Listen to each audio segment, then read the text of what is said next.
জয়ের নায়ক মার্টিনেজ।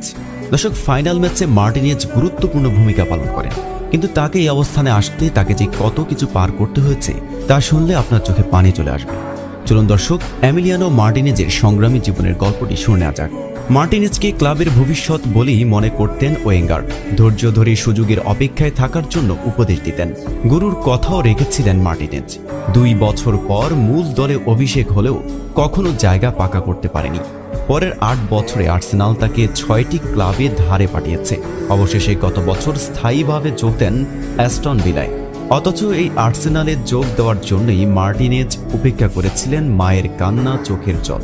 যদিও সেখানে তাদের অর্থনৈতিক অবস্থাও ভূমিকা রেখেছিল।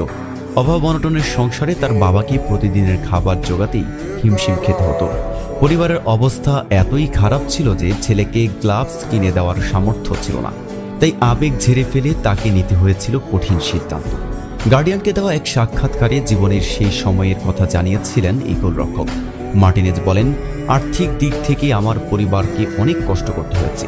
আর্সেনালের পক্ষ থেকে প্রস্তাব পাওয়ার পর আমার মা আর ভাই কাঁদতে কাঁদতে বলেছিল, আমাদের ছেড়ে যেও না। মা ভাইয়ের কান্না উপেক্ষা করার কারণ ছিল মার্টিনেজের বাবা।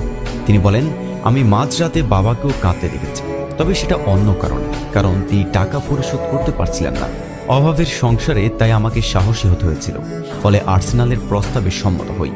অনেকেই হয়তো খেয়াল করেছেন মার্টিনেজের জার্সি নম্বর 23। এর পেছনেও আছে এক ত্যাগের গল্প। শৈশবের কঠিন সময়ের পর আর্সেনালে ব্রত হয়ে থাকাটা মার্টিনেজের ভেতর নিজেকে প্রমাণের তাড়না দিয়েছে বাড়িয়ে। তাই জন্মদিনে ছেলের কাছে না থাকার সিদ্ধান্ত কঠিন হলেও অসম্ভব হয়নি তার কাছে। এতক্ষণে হয়তো জার্সি নম্বরের গল্পটা বুঝে গেছেন। ছেলের জন্মদিনের সময় কোপা আমেরিকার দলের সঙ্গে থাকায় 3 বছরের ছেলের জন্মদিন উদযাপন করতে পারেননি মার্টিনেজ।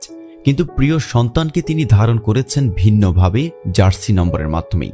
মার্টিনেজের ভাই আলেসান্দ্রো এই বিষয়ে বলেন, ওর ছেলের জন্মদিন ছিল জুনের 23 তারিখ, তাই সে 23 নম্বর জার্সি পরে খেলেছে। তাকে 12 নম্বর দেওয়া হয়েছিল, কিন্তু সেটা চেয়ে নিয়েছে। আর্সেনালে যোগ দেওয়ার আগে মার্টিনেজ তার বাবাকে কথা দিয়েছিলেন লন্ডনের ক্লাবটির সেরা গোলরক্ষক হবেন তিনি।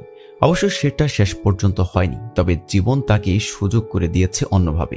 বলা যায় আর একটু বড়ভাবে দেশকে প্রতিনিধিত্ব করার মাধ্যমে। কিছুদিন আগেও আর্জেন্টিনার দ্বিতীয় পছন্দের গোলরক্ষক ছিলেন মার্টিনেজ। প্রধান গোলরক্ষক ফ্রাঙ্কো আরমানি করোনা ভাইরাসে আক্রান্ত হওয়ায় মূল একাদশের সুযোগ পান তিনি। সুযোগটা কাজে লাগাতে ভুল করেননি। পোস্টের নিচে উজাড় করে দিয়ে ধীরে ধীরে জায়গাটা নিজের করে নিচ্ছেন তিনি। পুরো টুর্নামেন্ট জুড়ে দুর্দান্ত পারফরমেন্সের পর কলম্বিয়ার বিপক্ষে ট্রাইব্রেকারে ঝলক দেখিয়েছে মার্টিনেজ। সেই ঝলকই আবার ফিরে পেয়েছে 2020 কাতার বিশ্বকাপের ফাইনাল ম্যাচে। তার বীরত্বেই লিওনেল স্কালোনির দল 28 বছরের শিরোপার খরা কাটিয়েছে। মার্টিনেজের স্বপ্ন পূরণের চূড়ান্ত ধাপ পূরণ হয়েছে আজ। এমন এক মঞ্চে ছেলেকে বিজয়ী দেখে মার্টিনেজের বাবা মা আবারও কেঁদেছেন। তবে এবারের আনন্দ ছেলের অর্জনের গর্বে।